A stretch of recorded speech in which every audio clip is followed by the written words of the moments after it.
Hey, it's the Worth Knowing live stream on the Cliff's Edge channel on YouTube. We're on Twitter. We're on Facebook. I'm Matt Robison. We're here on my Substack, Worth Knowing. And if you're here from the Tony Michael Show, welcome back. If you've been on here before with our host, Cliff Schechter, he's here, he's there, he's every frickin' where like Roy Kent. Sometimes here, sometimes not. And sometimes I start and he pops in unexpectedly. He's like the Spanish Inquisition. No one expects him. But I'll tell you what everyone could expect. Corruption, lots of it, festering, gelatinous, depraved, venal, brazen, red-handed corruption. We knew we were going to get it. From the start of the 2016 campaign, there was so much reporting available, including from a friend of this show, Greg Olear, about how the Russian mafia and Russian oligarchs, they're kind of interchangeable, had used the Trump organization for decades as a Russian laundromat to clean up their money by pumping it through his real estate, through Trump Tower, by allowing shell companies to purchase properties. We knew it when Wilbur Ross was appointed to a cabinet position in the first term because Ross was at the epicenter of another Russian laundromat for dirty money in the Bank of Cyprus. We knew it when heaps of Russian money started showing up out of the blue.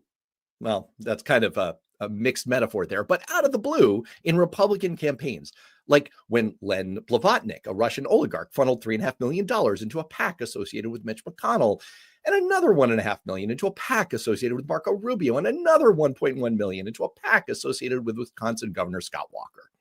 But the king of all the corruption, of course, was Donald Trump.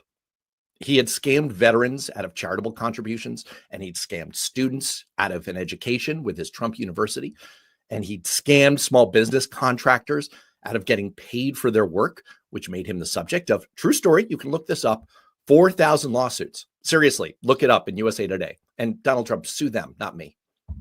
When he was in office, he was scamming people by getting them to make emoluments through the Trump Hotel. Then he was out of office and he was scamming people with his Trump NFTs. And of course, Truth Social, that was a meme stock. It got pumped up despite the underlying business losing tens of millions of dollars. Scam. And the last 2 months since getting back into office, Trump has sent his sons around the world. This is from the New York Times. Again, sue them, not me. On a blitz of family money-making ventures to capitalize on Trump resuming the presidency. That's included Don Jr. cozying up to a Cayman Islands-based crypto company that was previously fined $45 million by the SEC for violating securities law and pushing to expand business for Trump meme coins and cryptocurrencies. So, like I said, this ain't the Spanish Inquisition. Everyone could have expected this. And yet, this whole Trump Force One jet from the Qataris, $400 million gift, is just, it's next level. The whole episode is so ugly, and it's part of a string of step-on-rake failures, including the China trade war and the planned cuts to Medicaid and multiple federal judges shutting down his unconstitutional scheme to grab people off the streets and imprison them in foreign gulags. And yet, it was only a little more than 6 months ago that Americans decided, expecting all of this, knowing that there was a real possibility that all of this could happen, people like me and today's guest, who's coming up in a second, talking about it, writing about it, Americans looked and they put him back in office. They looked at the alternatives and they said, nope, this guy. It's something that Democrats have to grapple with. It's really not clear that we Democrats have stared that proposition in the face and hit our moment of clarity to say, okay, we need to shake things up and turn things around. So that's what I want to talk about today. There's a growing chorus of writers and political analysts and party activists who are saying similar and related things about what exactly needs to happen for Democrats to beat this whole horror show and get back on track. I've actually got a forthcoming article in Newsweek about it, should be out tomorrow. And my guest today just wrote an outstanding piece about it for the Liberal Patriot on Substack. Let's bring him in. Michael Baharaeen is the chief political analyst for the Liberal Patriot. He is from Kansas City and then relocated for all intents and purposes to Georgia and then Washington, D.C. He writes the excellent Substack himself, Checks and Balances. Michael, welcome. Hey, Matt. Thank you for having me. Well, it's delightful to have you. I've been a fan of your writing for a long time, and I would like to give you your welcome gift, which is a jet. It's not as nice as the Qatari one, It's basically made of Legos, but that is apparently the way you greet people in this day and age. So welcome. Thank you. I'll look for that in the mail. Thanks. What? You're a data guy. You're a numbers guy. And so I'm kind of asking this question with that thought in mind. Of all the rakes that Trump has stepped on, which one do you think, which one, first of all, stood out the most to you as like, oh my gosh, like head slap. I can't believe this one. And which one do you think is actually going to have staying power and stick with him and do the most damage? Yeah. I mean, the Qatari airplane is, I know it's the most recent example. It's, I've seen some of Trump's own supporters on Fox News, on, other right-leaning outlets, basically saying, come on, dude, what are you doing here? When you've got your own people who support you, who want to cheer for you, kind of saying, all right, hold on a second. I think, maybe you've used up your goodwill in some ways. The thing, look, I mean, I think Americans do care about corruption. I think part of the problem for Democrats, and we can maybe get into this later, is that they don't necessarily believe that Democrats are necessarily that much better in their own right. I think if Trump continues down this road, there may be an opening for Democrats to kind of hit him on some of this stuff. But the bigger, rake that he stepped on, so to speak, I think was the trade war. I think Trump's the thing that propelled Trump back to office more than anything else, and there were, it's multitude of factors, but the top issue in every pre-election poll and every post-election survey and the exit polls was inflation. It was the cost of living. People were fed up with what they felt was Biden's inability to do anything about this, even though I think you could argue that some of the causes of inflation were pretty complicated, and that in some ways the U.S. was in better shape than other countries were. But nonetheless, people were frustrated with it. They saw the prices at the grocery stores, the gas pump, housing, rent. And so it was the big thing that kind of helped propel Trump back to the presidency. And what's interesting is that I went back, and this was a month or two ago, so I suppose things may have changed a little since then, but I went back and looked at all the executive orders that he had passed in kind of the initial flurry, in his first month or two, where he really was just kind of ignoring Congress and saying, I'm going to do all this stuff myself. And I went back and I searched for mentions of inflation, of cost of living, and there was barely any mention of it. He was not, this issue that he said, I'm going to come in and I'm going to fix it, all of a sudden was just nowhere to be seen in his agenda. And you started to see before long, I mean, it didn't take long for his approval rating to start ticking down. And the issue that was driving that was inflation and cost of living, kind of the economy more broadly. He still had broad support for immigration. He still had support in other areas. So this is, I think, his weak spot. And so when he launches this trade war with China, and all of a sudden people start to understand that there may be real consequences for them, in their personal lives, in their communities, price of goods is going to go up again. And that was something that they elected him to fix. I think that is, this is the kind of thing that impacts people's daily lives. I mean, I would never argue that the corruption stuff, and I think that's a very real problem, isn't a big deal. But I think for a lot of voters, that is in some ways baked in a little bit in their calculus of Trump. They care about him as an outsider who is going to come in, shake up the establishment, and specifically do things that impact their personal lives and make them better. And his trade war with China, his ability to, do anything to address inflation on the early end, I think that's going to be the opening for Democrats if they can kind of keep their eye on the ball in the weeks and months ahead. The bottom line is their bottom line. That's what they really care about. And we've got some comments coming in. I want to invite people to keep commenting. One of the things, you and I are meeting for the first time. I've been a longtime reader of your writing, and yet it feels like I know you. There's this immediacy to Substack that's really quite incredible. Yeah. And I'm finding it with these live streams as well. There are all kinds of people. I don't know who they are in real life. They might not be real human beings. It's like a Ready Player One scenario where, I don't know, maybe your AI avatars like, it's possible. But some of my favorite commenters are at it in the comments, including this one from Lefty Gramps, underscoring your point that, hey, corruption, not necessarily a deal breaker for Trump's supporters. And then you've got this person's handle. I'm not going to say it out loud. I'm not going to say it out loud. This is very, very clever of you. I see what you're doing. You might be punking me, but I do love it. But the comment here from VD space HURTZ, spell it out for yourself, people, is that MAGA and Americans love a soaring stock market, and it's soaring again. It raises for me, Michael, this question I wanted to lob at you. There is another prominent writer, Substacker. I'm not going to call him out because this was a private email exchange. We were speculating together, kind of offline, about this whole Qatari jet situation. It does bear some of the hallmarks of a typical Trump ploy, which is kind of the rotating credit card debt of scandal, which is like, I'm doing some bad stuff over here, or I have a story I don't like over here, so I'm gonna get your attention. Ooh, look over here, I'm the magic man. And the fact that it emerged through sources inform us, to ABC News, it's a little suspicious. And so it almost made me wonder, is it possible that they want this out there to blot out something else? And so that's really the question that I think that the comment raises, which is, are people going to keep their eye on what you say is the core bottom line story that has real peril for Trump, the way he's hurt people's pocketbooks, the damage he's inflicted on all of us and our cost of living? Are people going to keep sight of that? Or are they going to get distracted either by his circus of stuff, Qatari jets and whatnot, or by the stock market? Yeah.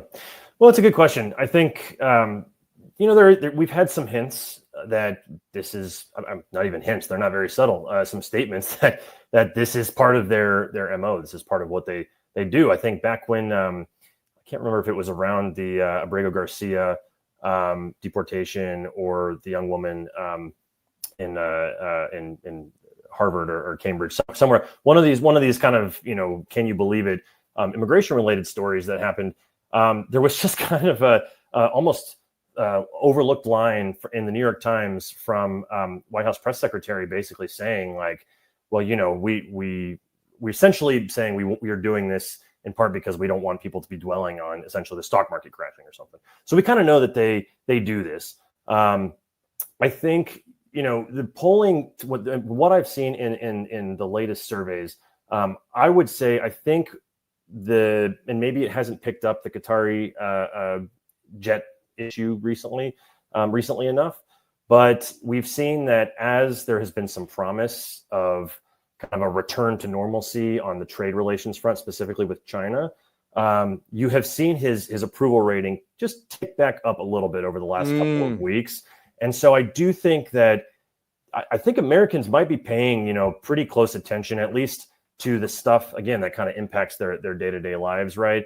So I think his approval rating was sinking as it seemed like things were spiraling out of control on that front. I mean, you can basically see the correlation between the news stories about, how bad the trade war was going and his declining approval. Now we all of a sudden have stories about maybe he's gonna normalize relations a little bit with China. He's gonna, pause some of the tariffs. I mean, he did that already with a bunch of other countries, and you started to kind of see him recover a little bit. He's still underwater right now, but that to me indicates, and I was actually kind of surprised seeing how closely that tracked with the economic news. So to me, it indicates that at least for some portion of Americans who aren't necessarily dyed-in-the-wool Trump supporters, but who maybe want to give him a little bit of a leash and give him a little bit of time to kind of do the things that he said he was going to do, that they're, pretty clued in to the economic news, to the trade war, the tariffs, that kind of stuff. And that they're giving feedback basically in real time on that basis. Like that seems to be the main thing that is kind of driving a lot of his political standing right now.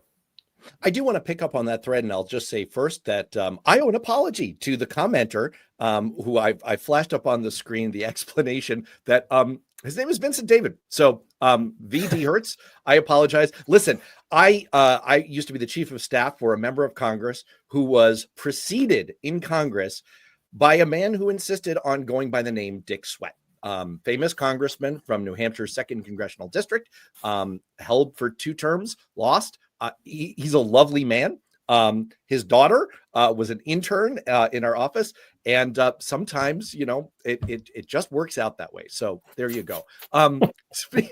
So speaking of distractions, you were just saying that there's been a little bit of recovery. I mean, maybe the circus, maybe the sleight of hand is working a little bit, and there's a little bit of an effect of, hey, I'm making things bad, and now I'm undoing some of the damage I caused. So see, things are getting better.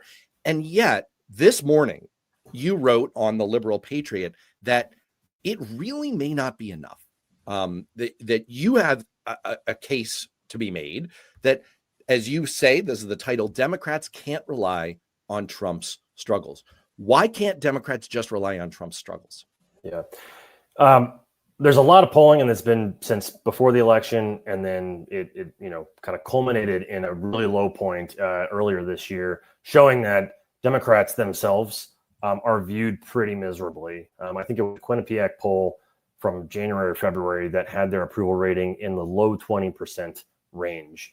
And there have been a lot of subsequent polls that have shown the same thing. Now, some of that is from their own voters. There has certainly been some consternation among self-identified Democrats about the Democrats' response to Trump early on. Even though one of the interesting kind of developments after this election was that a lot of Democratic voters wanted the party to kind of ideologically moderate a little bit in some ways. I mean, this was close to about 50% of self-identified Democrats in a Gallup poll, but they also wanted the party to show some fight against Trump. And so I think part of the reason the Democrats are suffering so much is that it's not just Republicans who view them poorly. Independents have a pretty low approval of them, and some of their own voters aren't even fully on board. But beyond that, I think the Democrats are going to have a little bit of, it's going to take a little time to recover from the Biden years. And, I think there were a fair amount of things that happened under Biden. Some I think objectively good that a lot of Americans approved of, the bipartisan infrastructure bill, the CHIPS Act, some of the COVID recovery policies. But I think Democrats lost a lot of trust in the public by seeming to kind of cover up the state that Biden was in, pretty much just saying we are going to handpick his successor, and there's not going to really be a small d democratic process to do this, and watching them fail at that and bring Trump back to power. And, you can go kind of down the list of any number of other reasons that Democrats are kind of vulnerable, including the fact that their coalition has kind of crumbled over the last decade or so. But, I think part of the reason that I argue that Trump's failures may not necessarily lead to the Democrats bouncing back is because some of their issues aren't just resolved by Trump, being unpopular, because they are not just as unpopular. In a lot of these polls, they are less popular than Trump as well as Republicans. So they have some work to do. And some of this isn't going to just be, well, Trump, look, he's corrupt. And people are like, yeah, we know, we don't care. Like, what do you have for us? What's your agenda? What are you offering that's different? And how can we trust you? After the last 4 years where a lot of people's trust in the Democrats kind of fell to a low point. All right, let's talk a little bit about the fix here. I think you make a compelling case that, and this has kind of been the debate going back and forth between Democrats, which is like, hey, let's not get in the way. We're all having a good time here watching him crater. And as you just pointed out, that may not keep going. Just the fact that at the 100-day mark, he was at, by all accounts, the low water mark for 100-day polling in history doesn't mean that trend is going to continue. And he may have a dead cat bounce. He may just hit his natural floor. He has, it seems like for some of his MAGA trolls, the cruelty is great. They love it. And so, he may bounce back from that. But what got me going on the idea of, all right, I'm going to take a step back here. Sometimes this happens. I don't know how many of the people commenting, viewing right now are writers themselves. I'm sure this has happened to other people than me. But what happened was I have been kind of rattling around on the idea of, all right, what's sort of the direction that Democrats need to go? What's sort of the killer app for them? And I hit on a theme. I hit on an idea. And I wrote to my editor at Newsweek and I said, here's my pitch. And, he sent me some helpful feedback and we bounced back and forth. And I'm mentioning that seemingly dull detail because in the course of waiting for a few days and doing that bounce back and forth, that kind of creative process, you came in and scooped me. I'm not unhappy about it. It's cool. It's all good. But you wrote a piece that said a lot of what the heck I wanted to say. And you made the case that the theme that's needed here is, and the pivot that Democrats need to make is, I'll toss it to you. You got to say it first. Yeah. The theme is that Democrats need to truly embrace kind of being the party of change, and positive change, and kind of a rejection of things that have not worked in the past, essentially. So basically the way that I wrote it, if you want me to talk a little bit about the piece, is it dawned on me that a lot of, when I hear Democrats talk a lot today, they talk, especially elected Democrats, but also voters, they talk as defenders of institutions, defenders of kind of the establishment. There was some exit poll data that indicated basically that for voters who wanted small change in the last election or no change, Kamala Harris won them overwhelmingly. The share of the electorate that said they wanted small to no change was under 10%. Most people wanted substantial change. That was, I think, a majority, 50 something. And then there was a line of people who wanted complete and total upheaval, which was about a third of the electorate. A sign that people were not happy with the status quo, and they saw Harris as, and kind of Biden by extension, as defending the status quo. They're defending the establishment. And so, kind of the case that I made for Democrats is that they have to figure out a way, and it doesn't necessarily require completely rejecting all establishments and institutions. I think that healthy democracies certainly have robust institutions that have a lot of trust in them. But it's worth understanding that people don't have the same levels of trust across the board in a lot of these institutions that they do. And speaking to that, whether it's calling for accountability in their own form of Doge, it doesn't have to be these sweeping, kind of cuts that Musk has done without much thought to them. But maybe it's like, hey, you know what?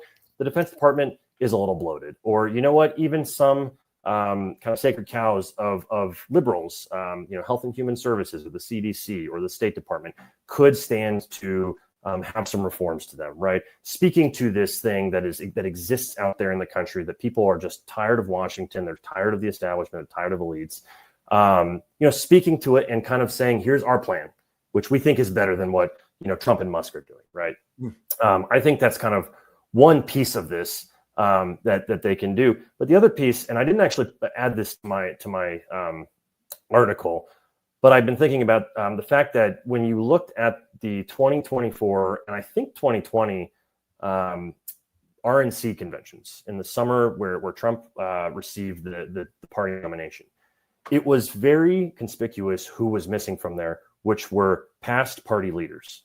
George W. Bush, nowhere to be seen when he was alive. George H.W. Bush was not there.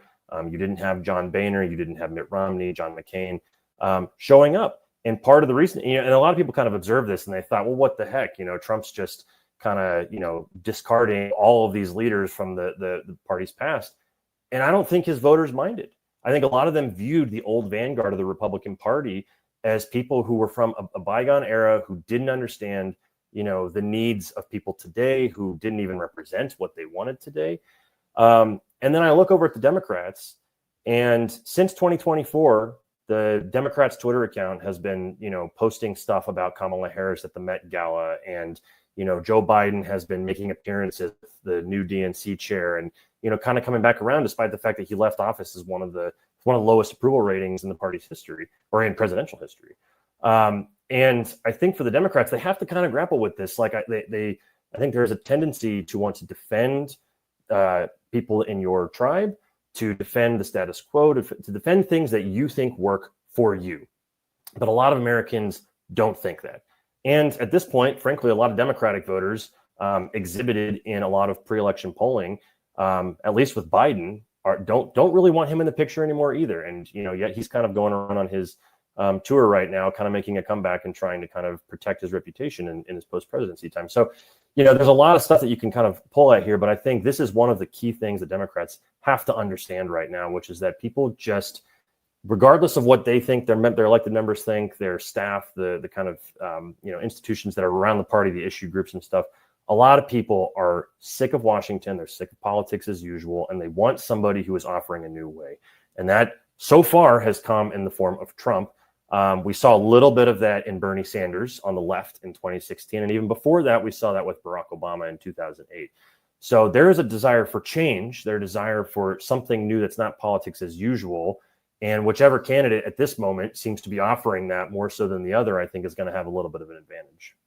I want to pick up on a thread that's coming up in the comments where a number of people are saying, look, we hear you, but let's not forget that Donald Trump is the one who thought that water could electrocute sharks and is totally frickin' mumbling incoherent and gave the worst performance in debate history, except for the guy standing next to him. The fact that Biden had several malapropisms and stumbles obscured the fact that Donald Trump was in full, scale meltdown himself.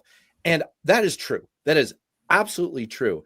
I think the problem that you and I are trying to, in our own writing, deal with is the fact that that may be the case, but for whatever reason, people are not seeing it. People's trust in Democrats is actually lower. The Democratic brand is actually lower right now than the Republican brand and then the Trump brand. I was going over this 2 weeks ago when David Pepper was on the show, and it's really quite remarkable. And so in some way, we have to deal with the fact, I've been working for this party in one form or another for 3 decades. And my very first political experience was actually working for Bill Clinton in 1992. I was volunteering on his campaign. And, I remember the theme. The theme was the famous haiku: change versus more of the same, the economy stupid, don't forget healthcare. And I think you and I are both pointing out, and again, my article isn't quite out yet, that there's a lot of wisdom in that. And it takes me back to an experience. I mentioned before that I used to be the chief of staff for a congressman from New Hampshire. And he was the co-chair of Barack Obama's 2008 presidential campaign. So we were doing some work for the campaign. And on election day, we were literally going around to downtown polling places in Concord, New Hampshire. And one weird feature of the New Hampshire presidential primary is if you're not registered as a Republican or a Democrat, if you're an undeclared, which basically means independent, you can actually decide to vote in either party's presidential nominating primary. And so we were talking to voters, scads and scads of voters at the polling places, January 8th, 2008. And a substantial number, a really shocking number, were saying that they were trying to decide between McCain and Obama.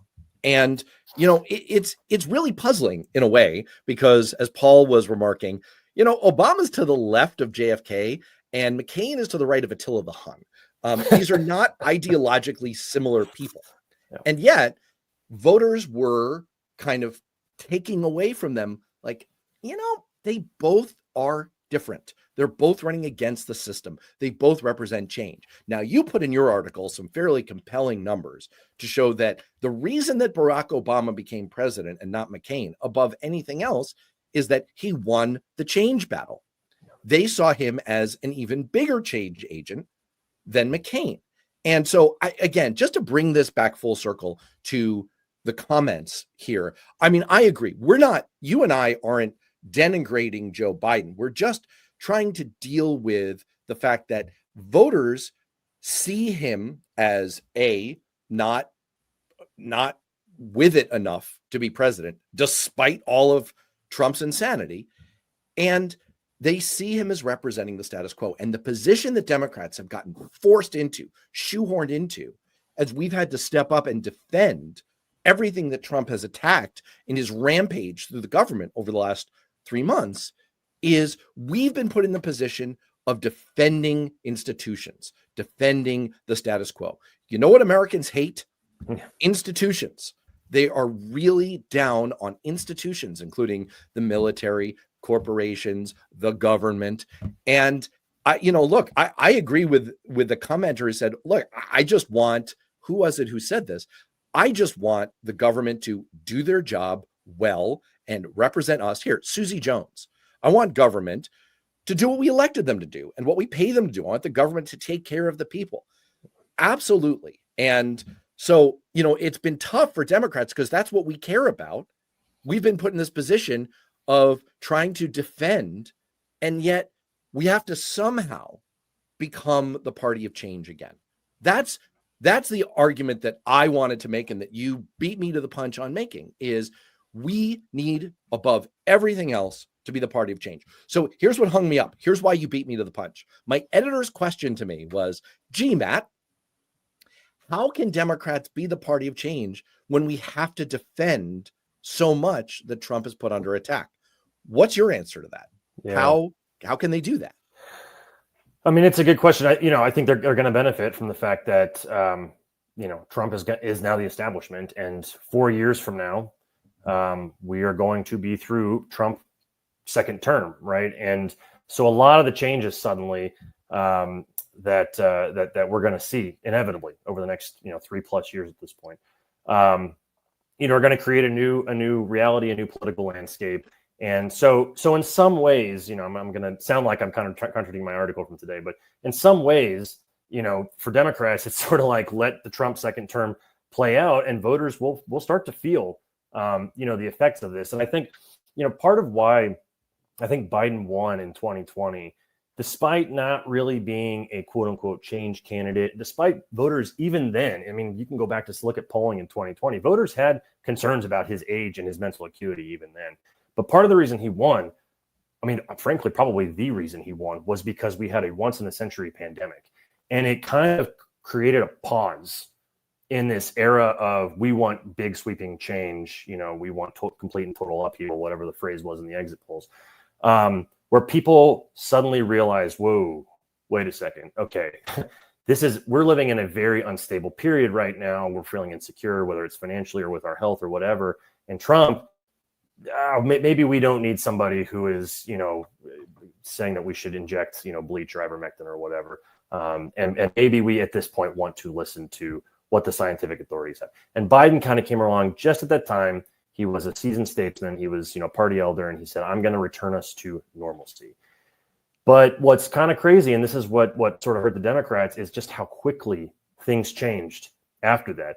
You started to have runaway inflation. Again, not necessarily Biden's fault, but something that he was kind of having a little bit of trouble tamping down on. You also had problems with immigration at the southern border, where all of a sudden people's kind of worst fears about Biden seemed to be coming true, which was that he is, he's an older guy, he's frail, he's weak.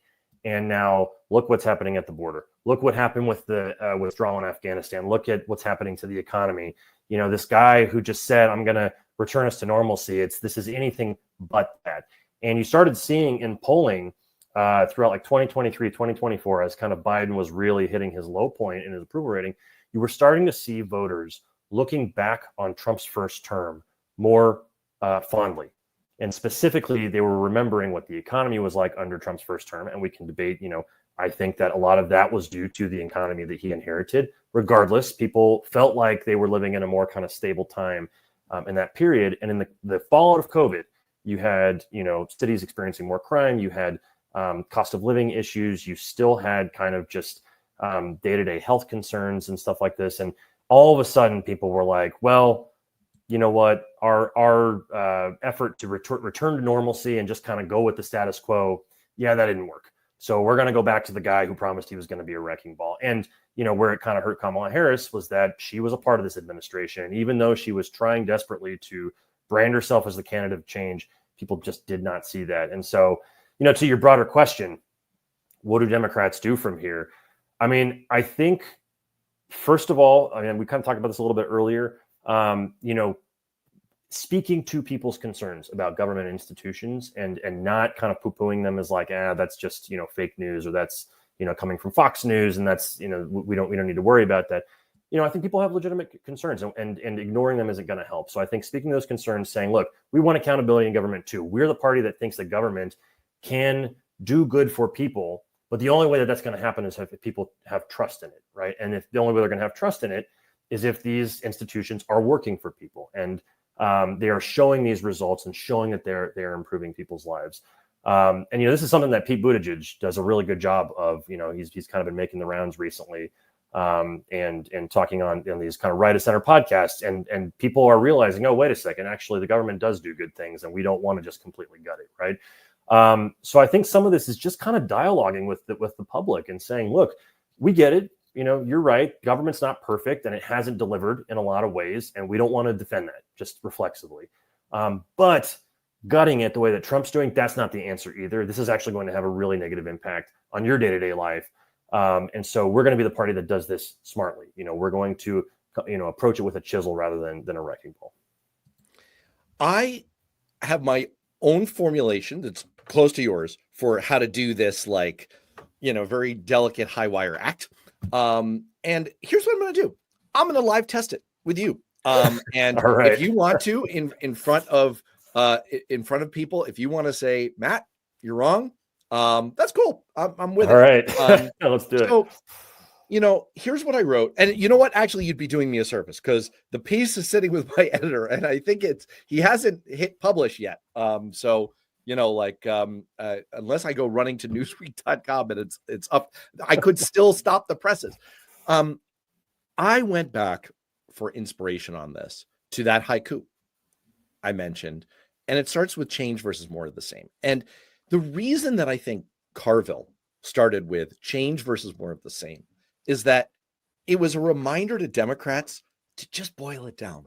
Mm-hmm. Let's just keep this simple, guys.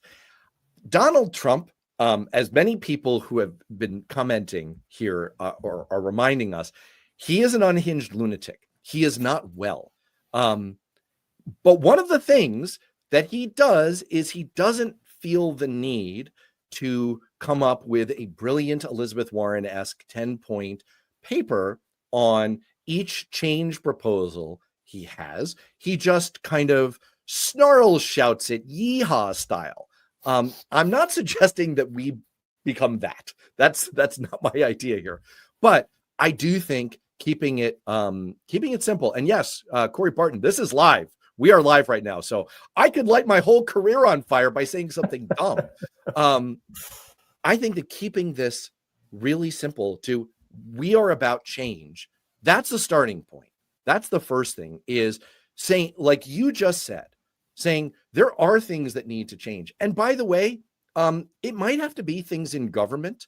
Going back to Susie Jones's comment earlier, people want government to work. And I think acknowledging that not everything about government works is a good starting place. Not everything that government does is right. Now, I know that does line up a little bit with Trump's message, right? A couple more steps down that road and you end up with Doge. I think that Americans can understand the nuance between, we all agree we need an extreme home makeover in America. You guys messed up and hired an arsonist. You wanted a general contractor. Let us come in and do that for you. I think that's a starting point.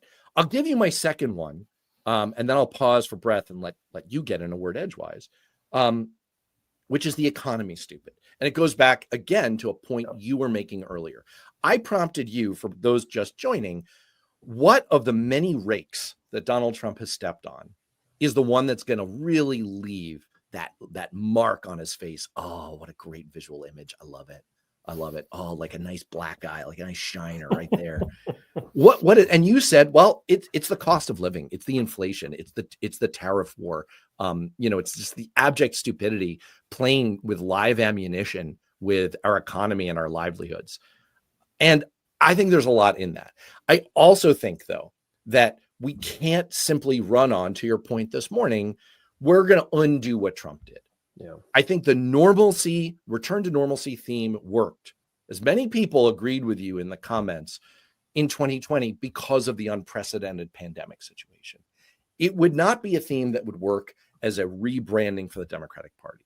For that, I think there are a lot of ideas going around right now. The abundance agenda from Derek Thompson and Ezra Klein, Mark Dunkelman, and his whole idea, like, hey, we've really kind of become the party of lawsuits and red tape and process instead of let's build things. Let's build a lot of clean energy. Let's build a lot of housing. Let's get people a comfortable, abundant lifestyle where we build good things and people earn great wages.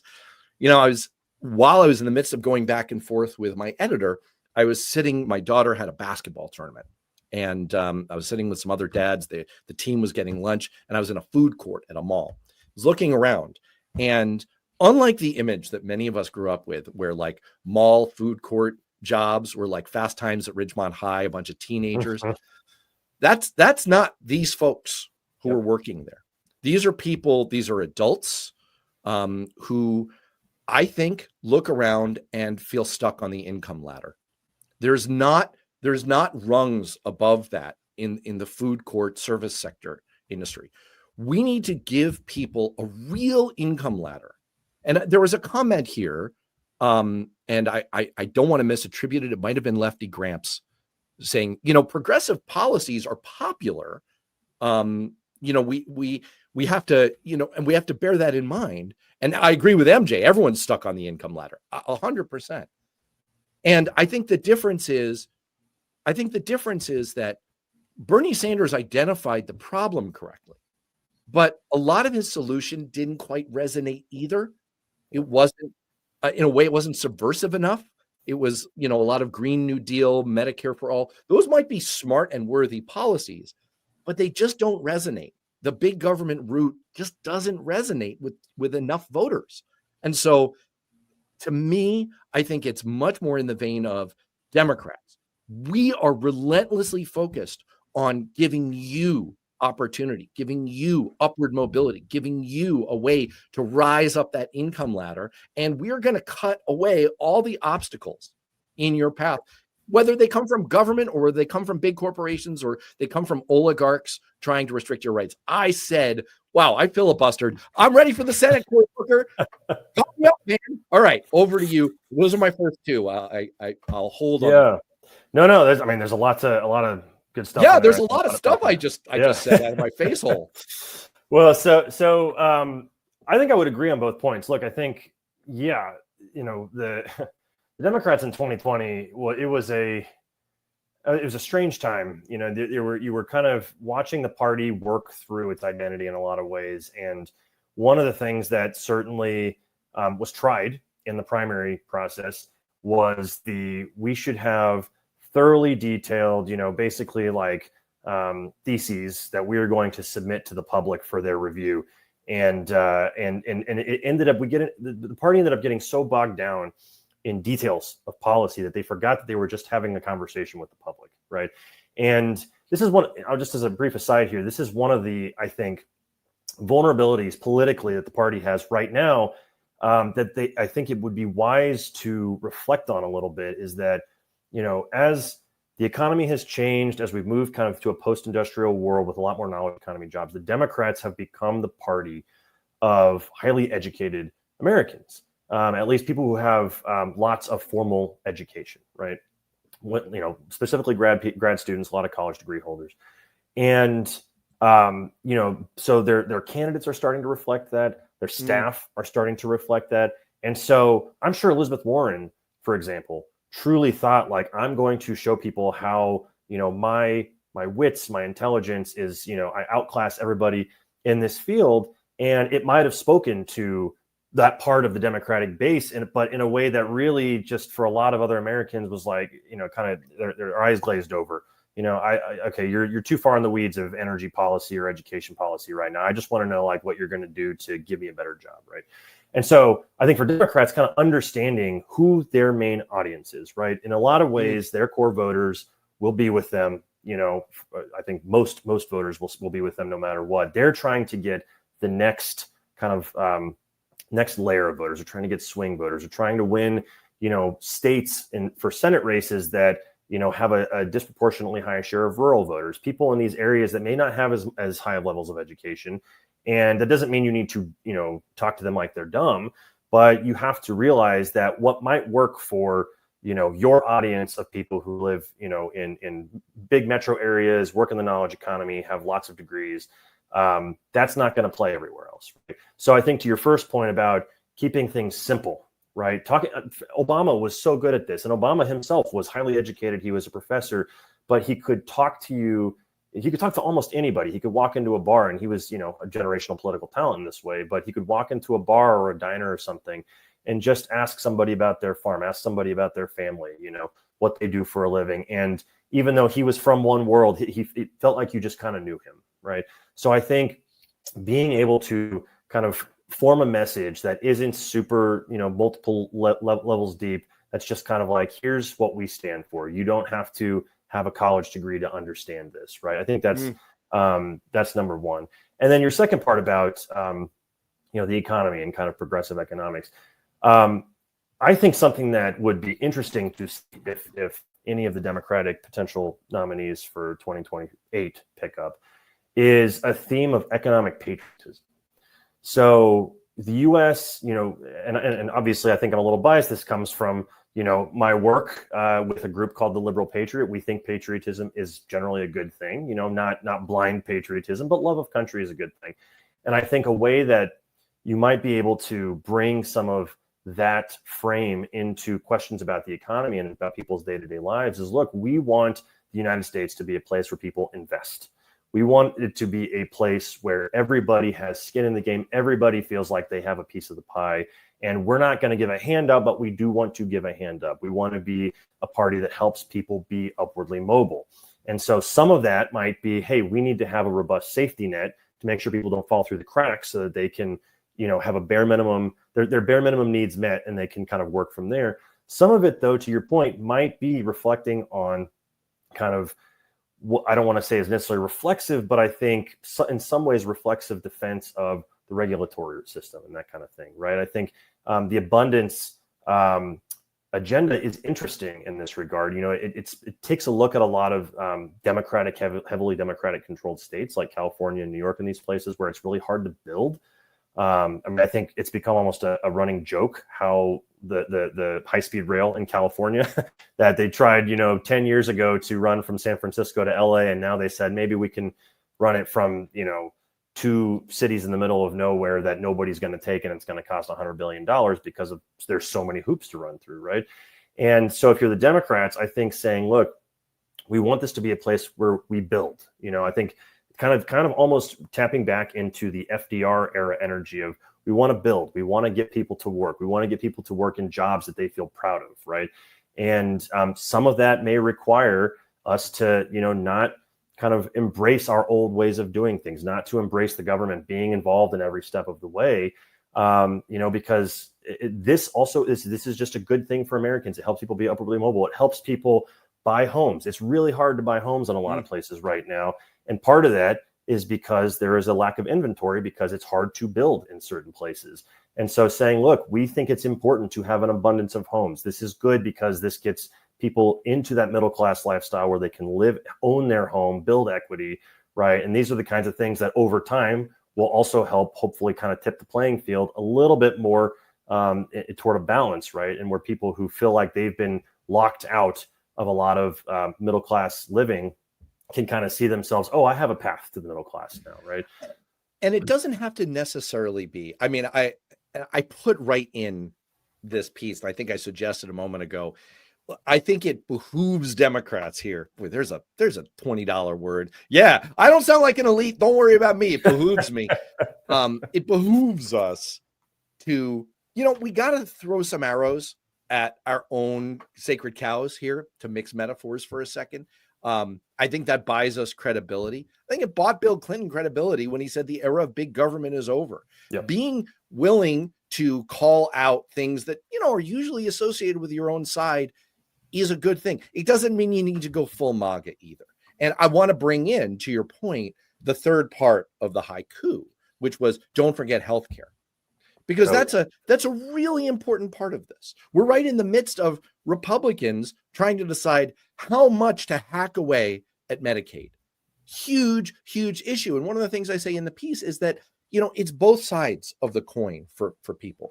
People want opportunity and an income ladder. They want a pathway to feeling proud of their job, feeling good about it, feeling like they're earning their income. They also need help because they're getting squeezed. The key components of middle-class costs, healthcare, security, housing, right? It's insecure and it's too much money. Pay for childcare, people. I know you out there. I know you know what I'm talking about. Pay for childcare. It is just a withering experience.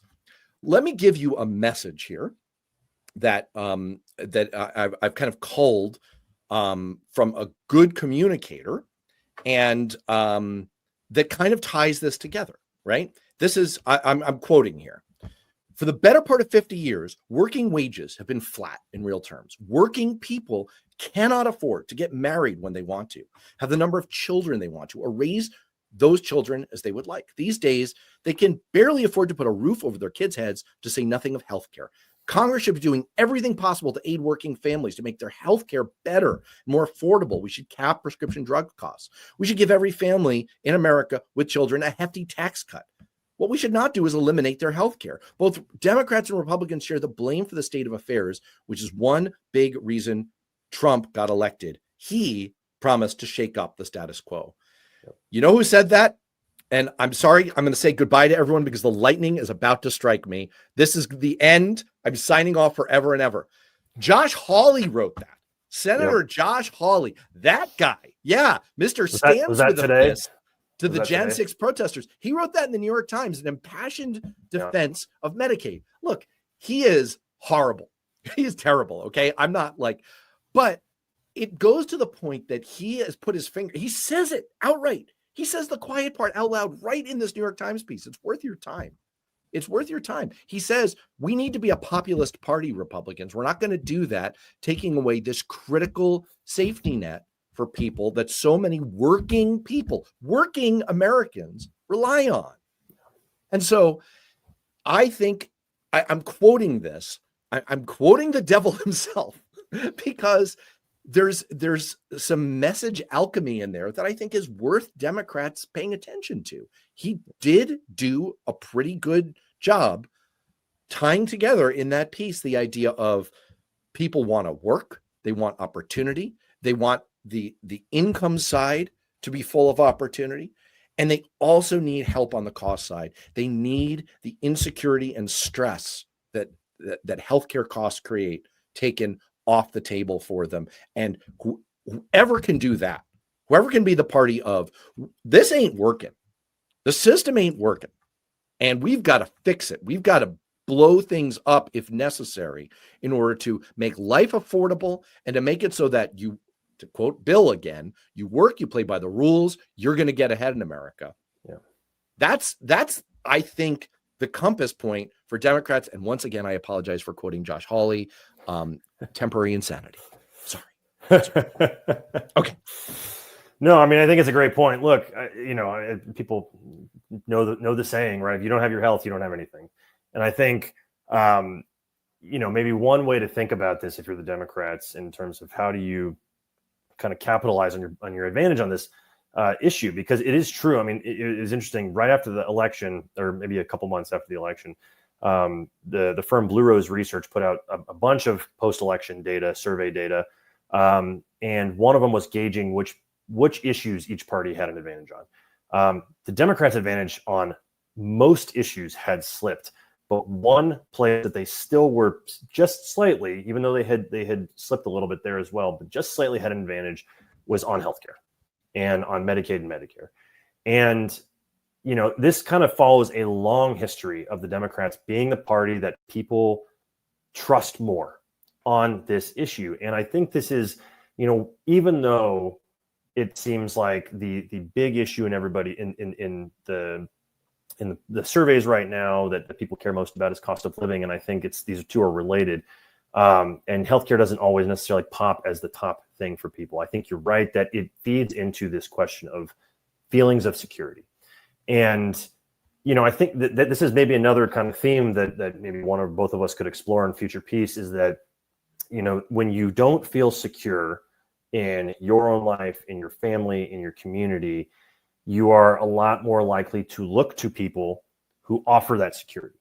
And so if you feel less secure because of COVID and because Donald Trump wasn't able to sufficiently respond to it in the way that made you feel secure, you went to Biden. If you didn't feel secure in your community because you were reading these stories about how porous the southern border was, you maybe decide, okay, I'm going to move from Joe Biden to Donald Trump. And I think now healthcare kind of ties into this as well, right? If you don't feel secure that if you lose your job, all of a sudden you're not going to get your preventive treatments, your cancer treatment, whatever it might be, that's pretty destabilizing. And so I think for Democrats, maybe a way that they can kind of think about countering Trump, and especially now that Republicans have kind of gone on this warpath against Medicaid, and potentially, if they are successful, then who knows if Medicare is next. I think Democrats would be wise to claim that they are the party of security, that they are the party that wants to help you be upwardly mobile, and that if you're down on your luck, you're not going to fall through the cracks either. And I think healthcare, because they have had this long-standing advantage on this issue, that's the perfect way to do it. I want to tie a couple of threads together here as we head down the final straightaway here toward the finish line. First of all, just to pick up on your very last point, I wrote a piece years and years ago. It was during the primary, the 2020 Democratic primary, in which I picked up on the best policy idea I had seen in the primary. And I am kind of a center left kind of guy. I'm not a Bernie Sanders kind of guy, but it came from Bernie. And it was to erase people's healthcare debt. Turns out that forget student loan debt for a second. I mean, that's easy for me to say. Our household actually has a lot of student debt left. So it's not that easy for me to say. But you really want to hit people where it would help. Hit them in the healthcare debt. Average debt at the time was like $600. It was pushing people into bankruptcy, a source of so much insecurity, stress, financial peril for people, so easily covered. Stacey Abrams' own organization actually went in and did something about this in Georgia, your neck of the woods, wiped out debt, healthcare debt for tens of thousands of people. So this is a doable thing. I think Democrats walking the walk on that kind of thing would be a good step. I think however we do it, though, we have to first decide we are going to embrace change, because one of the comments that I flashed up on the screen that I think is super important, and several other people, Lefty Gramps is in on this. There's a bunch of people making comments like Cynthia Rice is here. The GOP wants us to be insecure.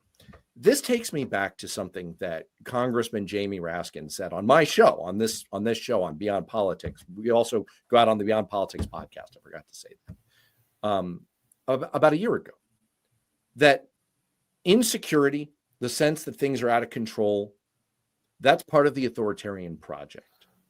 People have been saying in the comments, we have to get the proto-fascists out first, and then we can do some of these things that we want to do. And that's true.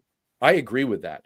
And I think the challenge for us, it takes us back to where you started, which is whatever the truth of the matter is, Joe Biden was a heck of a lot more in command of his faculties than Donald Trump. That is true. It's not the way voters are seeing it. And that's the challenge for Democrats, is that we have to find a way. The Republican project right now, the Trump project, is to make us feel like there's an emergency, to make us feel like things are spiraling out of control, to make us think that things are insecure. You put right into your piece some Gallup polling, right track, wrong track. A fun project, if you're a freaking nerd like me, I did this, mea culpa, is to go pull the underlying data and look at right track, wrong tracker for the last 50 years. Turns out the median number is about 2/3 of Americans thinking we're on the wrong track. And in the last decade, it's higher. It's higher. It's above 70%. So Americans are unhappy. For any parents out there if you've ever had a really cranky, I'm not infantilizing Americans. I'm not, I'm just making a metaphor here, people. If you've ever had a really cranky toddler who's not quite able to voice what's bothering them, that's a lot of what voters have been saying for 50 years. We don't like what's happening. We're cranky. We're unhappy. We want something different. We want something to change. And the challenge for Democrats right now, that as you and I clearly see it, is we need to embrace that. We need to be the party of change. We need to show people in very clear terms, simple terms, here are the things we're going to change. It's about economics. It's about your income. It's about your opportunity. And it's about your costs and your stress. And we are laser focused on those things. And we're going to take away that sense of insecurity, that sense of emergency. We can't feed into it. And it's like a catch-22. The more we get distracted, this was part of your piece this morning, the more we get distracted by the latest Trump outrage of the moment, the more it feeds into what Cynthia was saying. The Republicans and Donald Trump want us to be insecure. So I just gave a fantastic filibuster part 2, the return of the filibuster. And I want to give you the last word as we head out here, because I really do try to finish these things in about an hour. So final word over to you. Yeah, look, I mean, I think, this has been a good discussion, first of all. So thank you again for having me on. Yeah, it's hard, when you're the party that believes that government, is not a nefarious force, that can be a good force in people's lives, to be the defenders of it in a time when people have soured on it. And to your point, it's not anything new. I think this really stems back to, the Vietnam War days, and then Watergate. And, there's been a lot of periods where Americans have felt that the country was going on the wrong track. And the latest of which has been the past at least decade or so.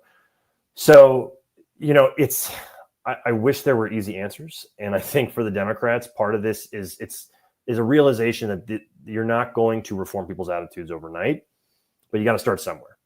And I think for a lot of people, they want to just be able to live their lives with the hope of a better tomorrow, for them, for their kids, for their future generations.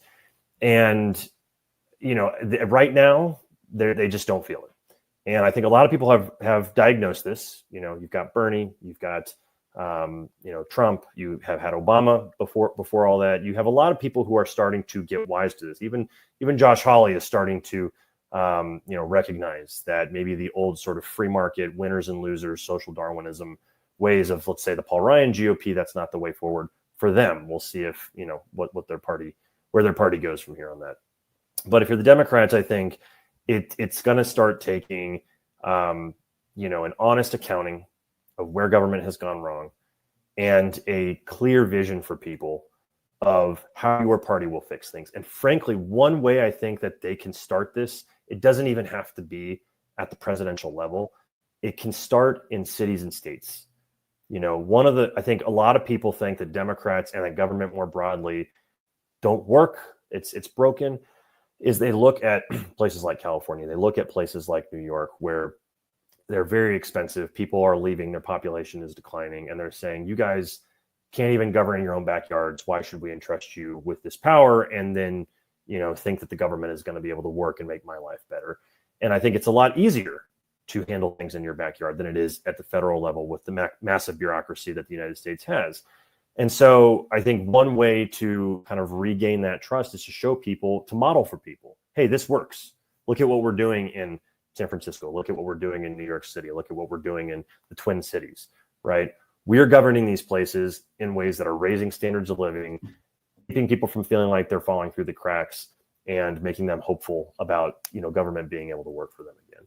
So, I think that's kind of the ethos that, Democrats at all levels, candidates running across the country, should try and capture, and should try to, where they can, turn into reality, to give people, more reassurances that, hey, their way works, right? You just have to kind of, give them some time. You have to, trust that that they understand what has frustrated people in the past and what they're going to do differently.